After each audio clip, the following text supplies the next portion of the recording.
today's video is going to be about my weight loss journey with keto.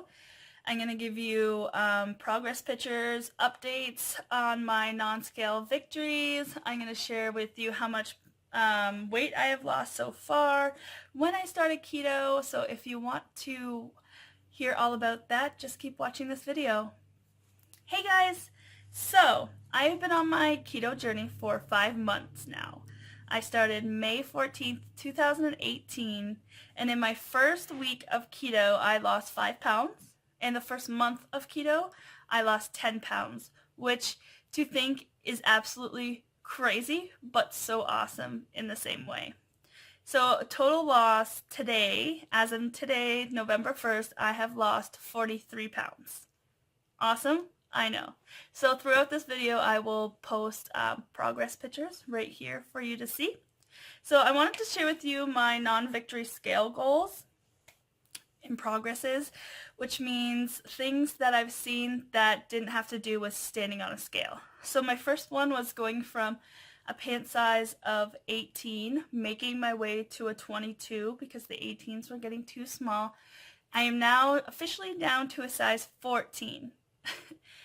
Which is amazing because you know what, it was really getting hard to find a size 18 in a regular store, in a regular like non-plus size store. So I always had to go to Torrid or Pennington's to find jeans for me, and that really sucked. Now I can go to a regular size store and buy my jeans, which I am so happy about. Number 2 would be a big one for me. I never used to be able to do it without like my legs going numb or my tummy getting in the way, was crossing my legs crisscross applesauce on the couch without my legs going numb or my tummy getting in the way and being hard to breathe. So I really love that that victory that I can do that now without any issue. Number 3 would be my clothes are too big. I'm at the point now where I don't even want to go out and buy new clothes because I know in a few months from now they're going to be too big. So I'm lucky to have my mother-in-law, who is also on the keto journey, where she's losing a mass amount of weight as well. So she's passing me down her clothes, which means I don't have to go out and shop for new clothes that are going to be too big. So thank you, Carolyn. Number 4 would be, I have had this ring on since I went to college when I was 19 and now 28. Me and my mom have matching ones, and there is actually room in between my ring and my finger. Before I couldn't even get it off, and now it comes off and on like a glove, and I thought that itself was huge because that's never happened. And now that there's a space in between my fingers, so cool. Number 5, I went from a size 2 3X in a shirt, and I am now officially down to an extra large. I mean, it all also depends on the clothing, the fit, who made it. I could still probably fit into a 1X, but a 2 3X is way too big, and I am so happy to finally be getting out of, you know, the 1Xs and the 2Xs and finally getting down to regular size clothing that I can just go into a store and just buy. And to be honest, the clothing, when you get down to a smaller size, get cheaper. Who knew? So I'm really excited about that as well. And confidence. Confidence is big. I never used to have confidence. I always wore baggy clothes. I always went for, you know, bigger winter jackets.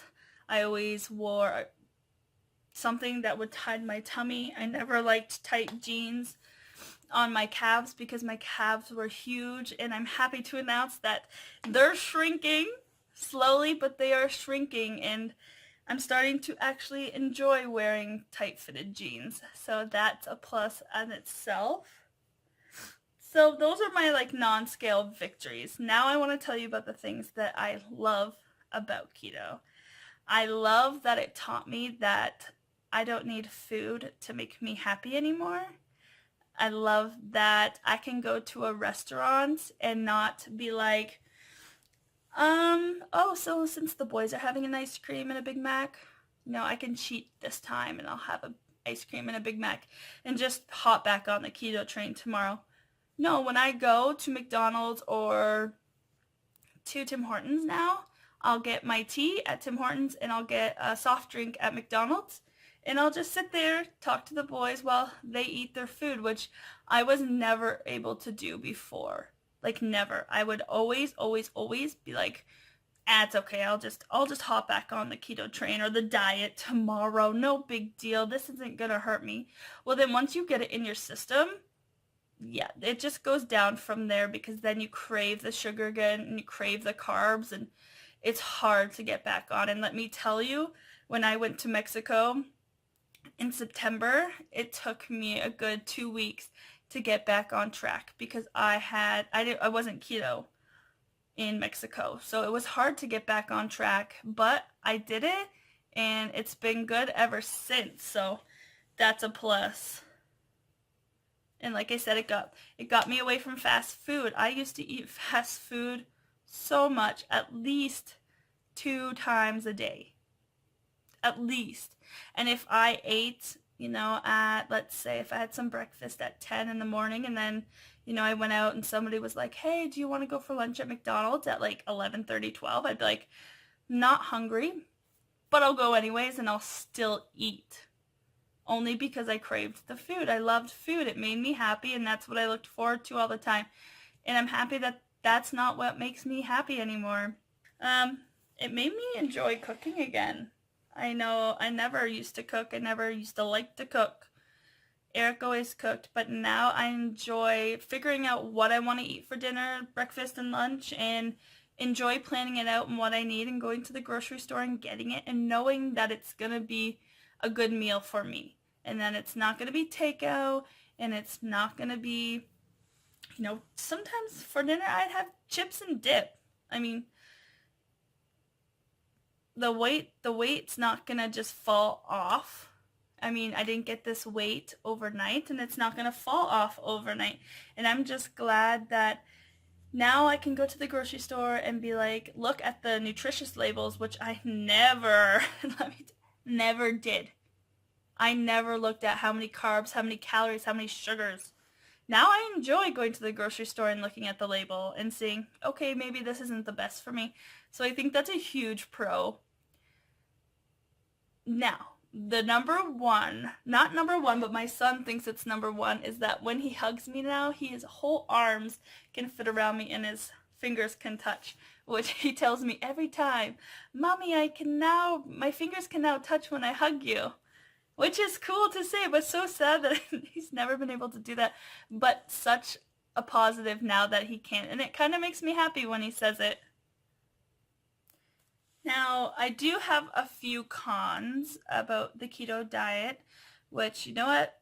Every diet, every way of eating, has its cons. So I have 4 right now, maybe 5. So my number 1 right now would be hair loss. Now, I have a lot of hair.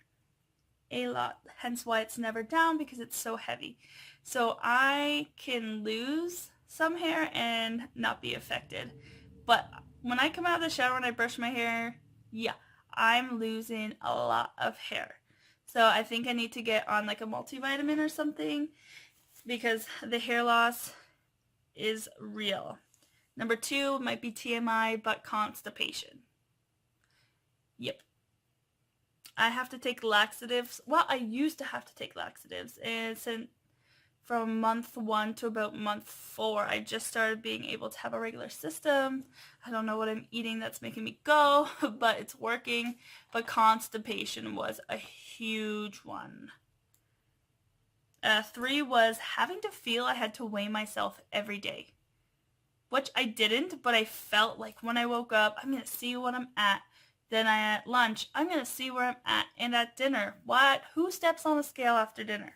Yeah, I do. Well, I did. I don't anymore because it was messing with my mind. But I still felt like I wanted to weigh myself every day. And it got to you. It gets to me. If it doesn't get to you, it got to me. Learn it. Your weight fluctuates. You want to weigh yourself once a week because Monday you could be 212, and then Tuesday you could be 213, and then Wednesday you could go back 210, like it fluctuates. So I would pick 1 day a week and weigh yourself then, because it won't mess with you as much. And definitely write it down so you can see if you ate something and you went up in weight. So let's say I had sugar-free Jell-O and the next day I weighed myself and I was like, let's just say 210 one day, and then I woke up and had sugar-free Jell-O and I was like 212. Maybe that just doesn't work for your body. So I would definitely write down when you first start what you're eating, and then write down your weight weekly. The other thing that kind of sucks is going to a restaurant and having to find a keto meal. So sometimes it gets really expensive too. You know, if you want to go to a place and they don't have a keto option, so you have to go with like a side salad and a grilled chicken. That stuff can get expensive. That can be more than, you know, you go to McDonald's and you're paying for $12 for a Big Mac. You can go to like Montana's and pay like $23 for just chicken and a salad. That part I don't like, but the options are always there. You just might have to pay a bit more. And I'm going to put this one on because it happens a lot, is people telling you that the keto diet is unhealthy. Now, everybody has their own opinion, and I feel if this was dangerous for me, that when I go to my doctor would tell me to stop. I've been to my doctor twice since being on keto, and he says that if it's working for me, then it's fine, I'm healthy, and all is good. But when people tell you it's unhealthy, maybe they haven't done their research. Maybe it was unhealthy for them. Maybe they had health issues that keto just didn't work for them. Sometimes keto just does not work for some people, but it's working for me, and I am so happy that it is, because this is the only thing that has worked for me for weight loss. So that is the only cons I have. At the end of the keto, not many compared to the pros of keto. So the pros are so much more than the cons. So if you can take all those positives and a little bit of cons, I think you're going to be good to go with this keto. And I'm not pushing the keto diet on anybody. This is just my journey, and I enjoy sharing it with you guys. So I'm sorry that this was another sit-down video, but I really wanted to share my progress and where I'm at, and hopefully it can help somebody else out. I hope you enjoyed the video. If you have any questions, leave them down below. And if you like this video, give it a thumbs up. Don't forget to subscribe and hit the notification bell so you'll see when my next video is up. Thanks, guys.